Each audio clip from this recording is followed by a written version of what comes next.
তো এই পৃথিবীতে এসেছি আমরা দুটো উদ্দেশ্য নিয়ে। একটা হলো আল্লাহ রাব্বুল আলামিনের ইবাদত করা, যেমনটা আমরা বললাম ওয়া খালাকুল জিন্না ওয়াল ইনসা ইল্লা লিয়াবুদুন। আরেকটা উদ্দেশ্য আছে আমাদের পৃথিবীতে আসার, সেটা হচ্ছে আল্লাহ রাব্বুল আলামিনের জমিনে আল্লাহ পাকের দ্বীনটাকে কায়েম করা, বাস্তবায়ন করার চেষ্টা করা।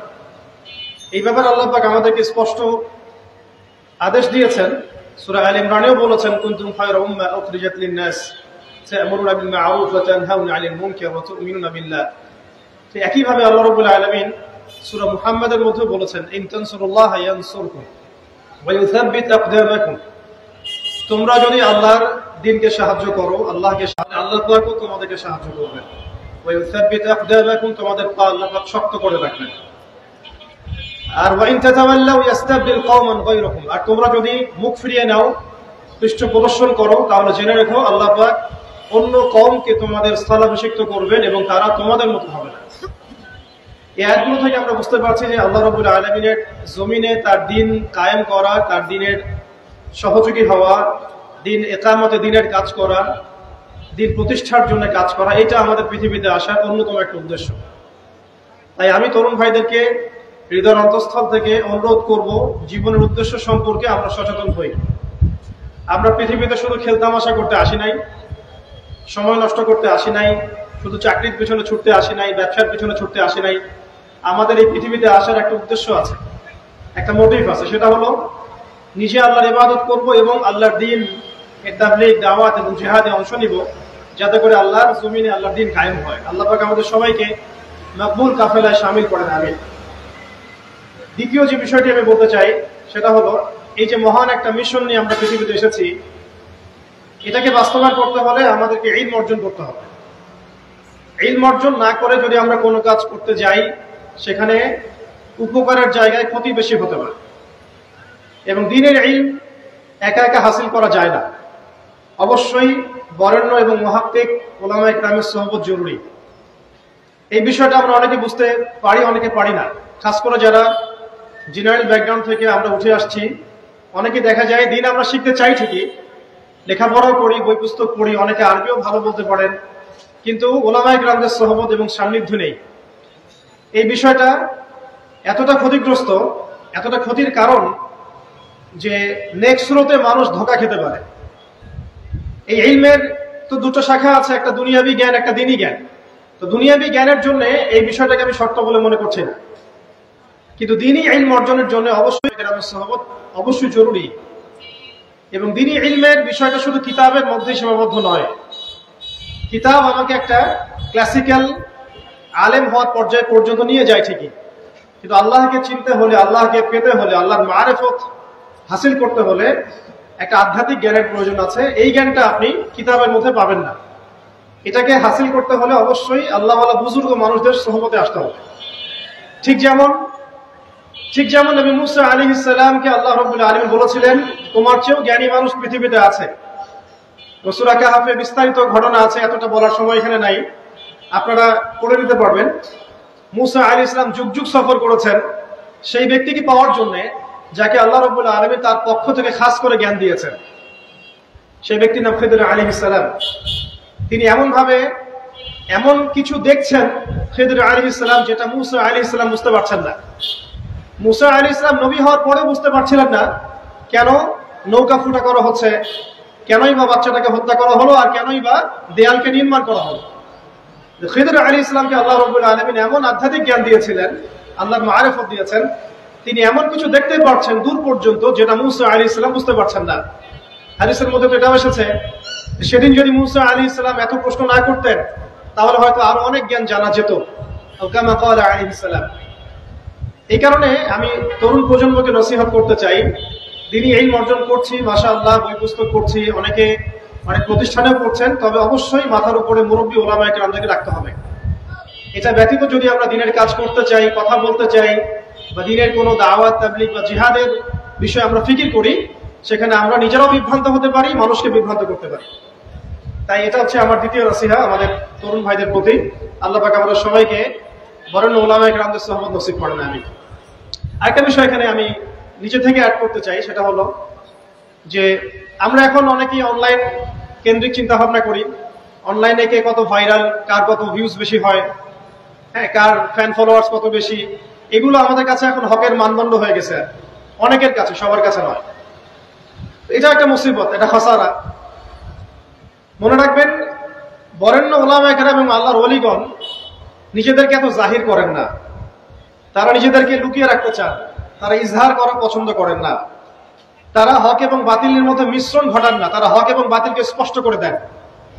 তারা পৃথিবীতে মজলুম হন, নিভৃতচারী হন। তাদের অবস্থা তো এমন হয় যে তারা দিনের বেলার ঘোরসাওয়া, রাতের বেলার দরবেশ।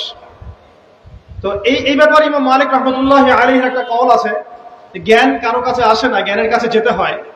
তাই আমাদেরকেও সেই রকম বুজুর্গ আলেমকে খুঁজে বের করতে হবে। এমন নয় যে আপনার ঘর পর্যন্ত তিনি হেঁটে আসবেন, এমনটা নাও হতে পারে। আল্লাহ পাক আমাদের সবাইকে জ্ঞানের কাছে যাওয়ার তৌফিক দান করে, আমিন। এরপরে আসি যে এই জীবনের উদ্দেশ্যটাকে ফিক্স করা এবং জ্ঞান অর্জনের যে এই সিলসিলা, এটা একটা লম্বা সিলসিলা। জ্ঞান অর্জনের ক্ষেত্রে তাড়াহুড়া করা যাবে না যে আমি 5 বছরের মধ্যে আলেম হয়ে যাব, 10 বছরের মধ্যে আমি মুফতি হয়ে যাব, এইভাবে চিন্তা করা যাবে না। আমাদেরকে সারা জীবন তালেব ইলম হয়ে থাকতে হবে এবং জ্ঞান অর্জনের এই যে ক্রমবর্ধমান একটা সিলসিলা, এখানে সবরের পরিচয় দিতে হবে। এ ব্যাপারে আমি একটা কোটেশন নোট করে আনছি। আমাদের শ্রদ্ধেয় আলেম, বরেণ্য আলেম আল্লামা তাকি উসমানী সাহেবের যে কিতাব আছে তাসাউফ এবং আত্মশুদ্ধি, এই কিতাবের মধ্যে পাওয়া যায়, এবং তার ভাই রফি উসমানী সাহেব সেখানেও এই কথাটা, একই কথাই আছে যে একজন তালেব ইলমকে বা একজন আল্লাহকে চাহানেওয়ালা একজন ব্যক্তিকে এই 4টা গুণ হাসিল করতে হবে। জীবনের উদ্দেশ্য ঠিক করার পরে যখন আমরা ইলম অর্জন করতে যাব, তখন এই 4টা গুণ হাসিল করার চেষ্টা করবো ইনশাআল্লাহ। আল্লাহ পাক সবাইকে তৌফিক দান করেন। প্রথম গুণটা হচ্ছে শুকর, আল্লাহ পাকের শুকর আদায় করা। এটা এত বড় একটা গুণ, যাকে আল্লাহ রাব্বুল আলামিন কৃতজ্ঞতা স্বীকারকারী অন্তর দিয়েছেন, সে হচ্ছে পৃথিবীর ধনী মানুষ। চলতে ফিরতে উঠতে বসতে সবসময় আমরা আল্লাহ পাকের নিয়ামত গুলো স্মরণ করব এবং সবসময় বলতে থাকবো আলহামদুলিল্লাহ, বলতে থাকবো আলহামদুলিল্লাহ। আল্লাহুম্মা লাকাল হামদ হামদান কাসীরান তাইয়িবান মুবারাকান ফীহি কামা ইয়ানবাগী লিজালালি ওয়াজহিক ওয়া আযীমি সুলতানিক। আল্লাহ পাকের শুকরিয়া যে যত বেশি আদায় করবে, আল্লাহ পাক বলেছেন লা ইন শাকারতুম লা আযীদান্নাকুম, তোমরা আমার শুকরিয়া আদায় করো, আমি তোমাদের প্রতি আমার নিয়ামতকে বাড়াই দেব। ওয়া লা ইন কাফারতুম ইন্না আযাবি লাশাদীদ, তোমরা যদি আমার অকৃতজ্ঞ হও, জেনে রাখো আমার আযাব বড়ই কঠিন। তো উস্তাদগণ লিখেছেন, একজন তালেবে ইলমের অবশ্যই শুকর গুজার অন্তর থাকতে হবে। আমাদের উলামায়ে কেরাম করে কথাটা বারবার বলেন যে কলবুল শাকির, শুকর গুজার, কৃতজ্ঞতা স্বীকারকারী একটা অন্তর থাকতে হবে। সবসময় চিন্তা করবো আমাকে আল্লাহ কি দিয়েছেন, এটা চিন্তা করবো না আমাকে আল্লাহ কি দেন নাই। আল্লাহ পাক আমাকে সুস্থ রেখেছেন, নিরাপত্তা দিয়েছেন, আমি খাচ্ছি, পান করছি, এই যে নিয়ামত, আল্লাহ পাকের যে অগণিত নিয়ামত, এটাকে স্মরণ করা এবং সে অনুযায়ী শুকরিয়া আদায় করা। আল্লাহ পাক সবাইকে শুকরিয়া আদায় করার তৌফিক দান করেন। এই যে 4টা ওজিফার কথা বলা হচ্ছে, এটা কিন্তু থানভী রহমতুল্লাহ আলাইহি তার যে খলিফা ডক্টর আব্দুল হাই মুহাম্মদ আরেফি রহমতুল্লাহ আলাইহি তাকে দিয়েছিলেন, তিনি তার ছাত্রদেরকে দিয়েছিলেন। এটা আপনারা তাসাউফ আত্মশুদ্ধি বইয়ের মধ্যে পাবেন। দ্বিতীয় এখানে যে বিষয়টা বলা হয়েছে সেটা হলো সবর করা। জ্ঞান অর্জন করতে হলেও সবর করতে হবে, আল্লাহকে পেতে হলেও সবর করতে হবে, দাওয়াত ও তাবলীগেও সফর করতে হবে, জিহাদের মাঠেও সবর করতে হবে। আমাদের ব্যক্তি জীবনে সবর থাকে, পারিবারিক জীবনে সবর, ব্যবসায় সবর, চাকরিতে সবর। যেটাই আমার মর্জির খেলাফ হচ্ছে তখনই সবর করতে হয়। আর এটা একটু কঠিন, এই কারণে আল্লাহ রাব্বুল আলামিন সবরের সাথে মাইয়াতের ঘোষণা দিয়েছেন। যে ব্যক্তি সবর করবে আল্লাহ তার সাথে থাকবেন ইনশাআল্লাহ।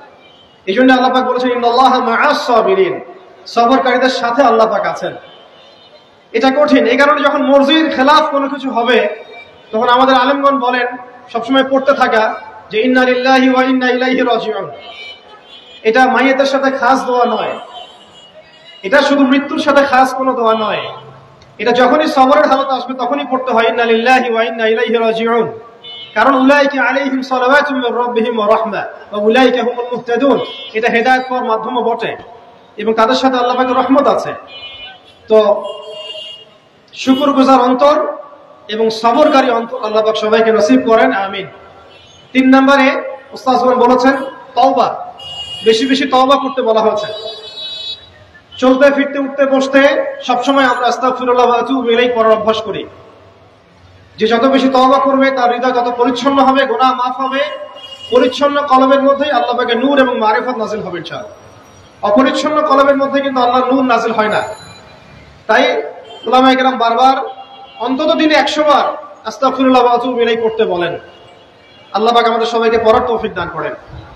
আর 4 নাম্বার যেটা এই কিতাবে এসেছে সেটা হচ্ছে ইস্তেআযা, অর্থাৎ ভবিষ্যতের কোনো বিষয়ের জন্য আমাদের যদি আশঙ্কা সৃষ্টি হয়, না জানি এটা আমার উপর বিপদ আসবে কিনা, ভয়, আশঙ্কা, আতঙ্ক, এই বিষয়গুলো যদি আমাদের ভিতরে আসে, অর্থাৎ ভবিষ্যৎ নিয়ে কোনো শঙ্কা, তখন বেশি বেশি আল্লাহর কাছে আশ্রয় প্রার্থনা করতে বলা হয়েছে।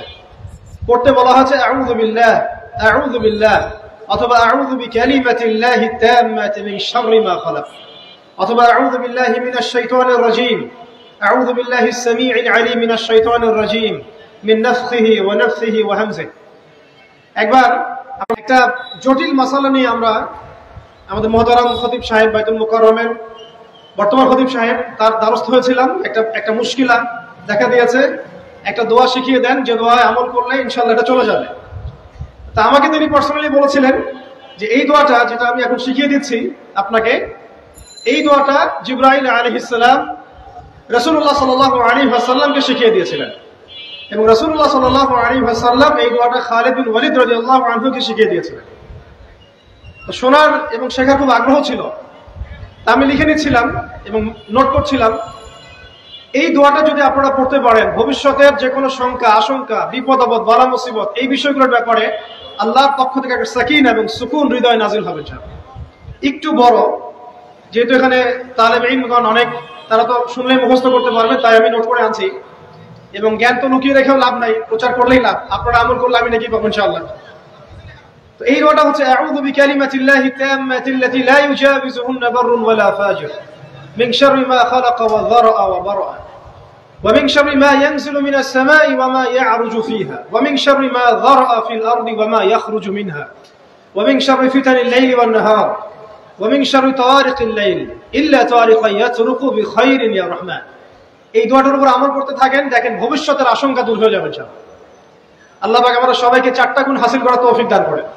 এইভাবে লম্বা কথা বলা যায়, সংক্ষিপ্ত করে বললাম যে আল্লাহ পাক আমাদেরকে জীবনের উদ্দেশ্যটাকে ফিক্স করার তৌফিক দান করেন, যে আমরা পৃথিবীতে এসেছি আল্লাহর ইবাদত করতে এবং তার দ্বীন কায়েম করতে।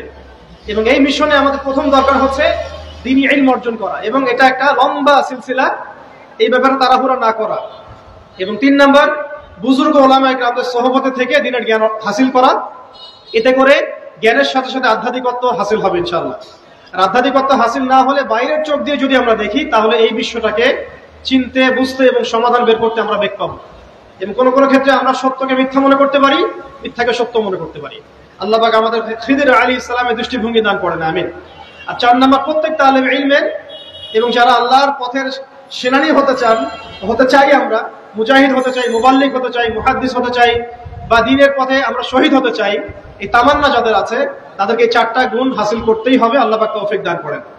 1 নাম্বার শুকর, 2 নাম্বার সবর, 3 নাম্বার তাওবা এবং 4 নাম্বার ইস্তেআযা বা আশ্রয় প্রার্থনা। আবার বলছি, 1 নাম্বার শুকর, বেশি বেশি শুকরিয়া আদায় করা, 2 নাম্বার সবর করা, 3 নাম্বার হচ্ছে পূর্বের পাপের জন্য তওবা করা, এবং যখনই পাপ হবে তখনই তওবা করা। ওলামায়ে কেরামগণ বলেন যে সকাল সন্ধ্যা সাইয়্যিদুল ইস্তিগফার কখনো না ছাড়া, সকাল সন্ধ্যা সাইয়্যিদুল ইস্তিগফার কোন অবস্থায় যেন না ছাড়া। এটা নিশ্চয়ই আপনাদের মুখস্থ আছে।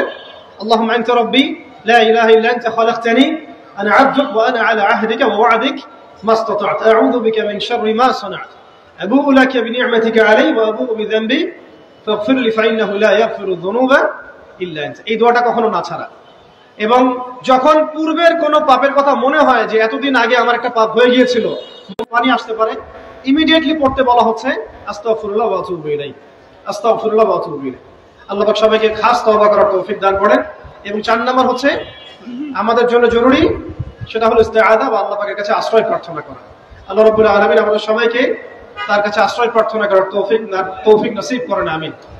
4টা বিষয় বলেছি আমি। 5 নাম্বারটা হচ্ছে যে চলমান যে ফিতনাগুলো আছে আমাদের সামনে, এই ফিতনাগুলোকে কাগজে কলমে আইডেন্টিফাই করা।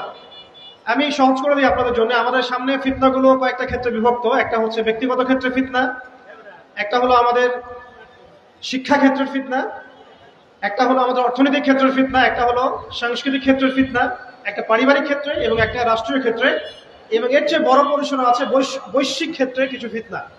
এই ফিতনাগুলোকে আমাদেরকে কাগজে কলমে এবং আল্লাহর নূর দিয়ে, কোরআন সুন্নাহর চোখ দিয়ে আইডেন্টিফাই করতে হবে এবং সেগুলোকে সমাধানের পথ খুঁজে বের করতে হবে। আল্লাহ পাক আমাদের সবাইকে তৌফিক দান করেন, আমিন। 6 নম্বর হচ্ছে যে আমাদের যে গন্তব্য যে আমরা চাই আল্লাহর জমিনে দিন কায়েম হোক, এই গন্তব্যে ইস্তেকামা ধরে রাখা বা ধারাবাহিকতা বজায় রাখা।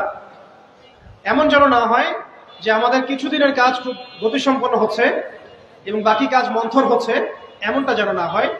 সিরাতের সুন্নতে নবী সাল্লাল্লাহু আলাইহি ওয়াসাল্লাম যেভাবে দীর্ঘ 23 বছর তার দাওয়াত এবং জিহাদের মিশন চালিয়েছেন, এইভাবে আমরা যেন আমাদের এই গন্তব্যটাকে হাসিল করতে পারি এবং সবর বজায় রাখি, ইস্তেকামা ধরে রাখি, আধ্যাত্মিকতা ধরে রাখি এবং যা জানি তার উপর আমল করার চেষ্টা করি, সুন্নাহ ভিত্তিক জীবনযাপন করার চেষ্টা করি। আল্লাহ পাক সবাইকে তৌফিক দান করেন, আমিন। 7 নম্বর দরকার হচ্ছে আমাদের হালাল রিজিক। যদি রিজিকটা আমাদের হালাল না হয় তাহলে